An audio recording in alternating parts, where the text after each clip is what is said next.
pong lahat. Ako po ang inyong lingkod na si Evelyn Magpayo or Ate Ems para sa paborito niyong programang Remember M, Remember E, put them together, Remember When.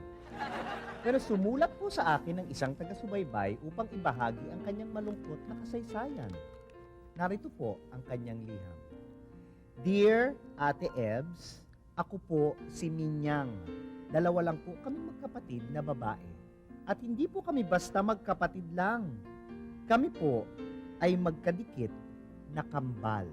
Opo, Ate Ebs, kami po ay Siamese twins. At yun po ang dahilan ng lahat.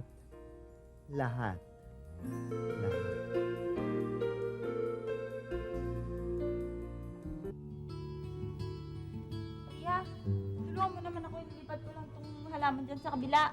Ano ba? Nakakainis ka naman, no? Nawawalan tuloy ako ng gana magbasa ng magazine. Ano ba? Alam mo, ikaw ang tamad-tamad mo talaga. Parang nagpapatulong lang yung tao sa'yo. Ayaw mo pang tulungan. Ay, nako, no. Ayoko nga. Hoy! Alam mo, ikaw napapansin ko, nagduduwal ka forever, ha? Lagi na lang, ha? May naaamoy na naman ako. Ayaw ko ito amoy na to, eh. Para ba nandito si ano? Hello! How are you? I miss you. I miss you too. Kumusta ka naman? Hoy!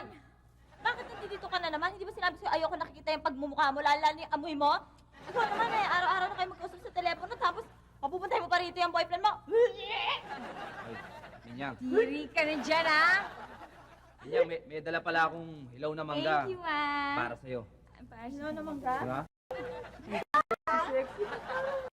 Pero hindi ibig sabihin nito, okay na tayo, ha? Ayaw ko pa rin yung pagmumukha mo, at saka ayaw ko pa rin yung amoy mo.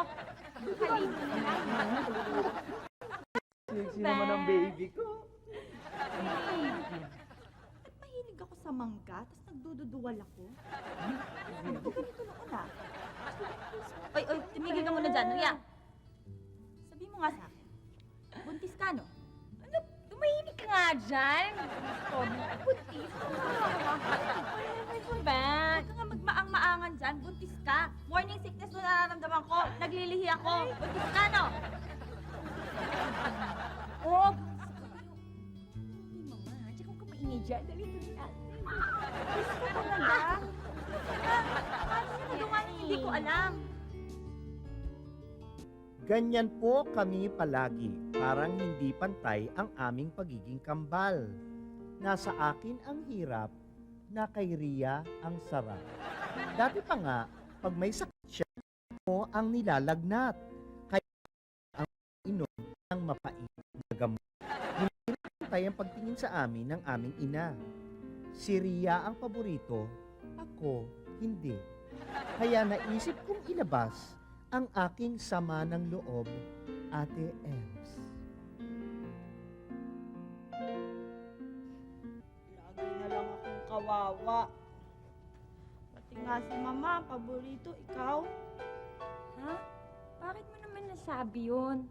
May preba ka ba? Nako, favorite ni Mama. Ria, tignan mo naman yung blouse mo. Bagong-bago, ang ganda-ganda.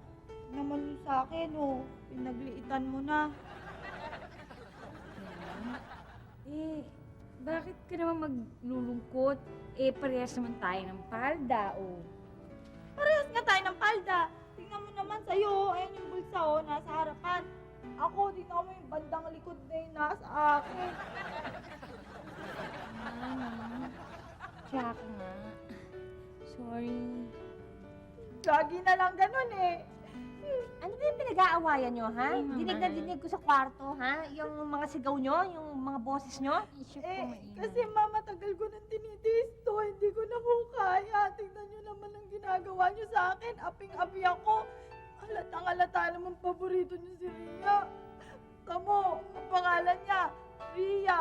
Ria Joy. Ako, Minyang. Ang pangit-pangit. Hindi mo nga sa akin. Ampun lang ba ako? Tumigil ka nga dyan, ha? Hindi totoo yan. Hindi ka ampon. Magkapatid kayo. Pareho ko kayong anak, ha? Magkaiba na kayo ng ama. Magkaiba kami ng ama? Oo. Kaya magkaiba rin kayo ng apelido. Ang apelido ni Ria ay Rossetti. Ria Joy Rossetti? Ang ganda ng pangalan mo, pati apelido mo. Ma ako, anong apelido ko? Pukyutan. Pukyutan!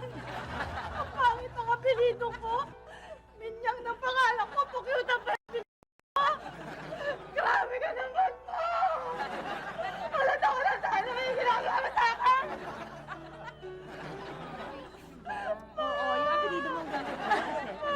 Hindi, tsaka ba? Saka yung blouse. Yun po pala ang dahilan na sa kabila ng aming pagiging kambal, magkaiba ang aming ama. Medyo gumaan na rin ang loob ko dahil lumabas na ang anak ni Ria. Yun nga lang, ako ang nanganak. Opo, ako pa rin ang naghirap sa panganganak habang siya naman ay nagko-cross stitch. Pinagtatakan ko rin kung bakit sa dibdib ko lumalabas ang gatas. Wala tuloy akong magawa kundi padedehin ang batang hindi ko anak. Pero kahit hindi ako masyadong napapansin dito sa bahay, at least kayo, Ate Ebs, nandyan para magbigay ng pansin at payo. Hanggang dito na lang po ang aking liham kasaysayan, ang inyong taga-subaybay, Minyang. Bueno, ang masasabi ko lang sa iyo ay magpakatatag ka. Ang buhay mo ngayon ay hindi na tulad ng dati. Magsikap kang mabuti para sa iyong anak. At ikaw, Minyang, huwag kang mag-react dahil hindi ikaw ang pinapayuhan ko. Si Ria. Dito po nagtatapos ang Remember When. Ito pong muli ang inyong Ate F. Hanggang sa muli, paalam.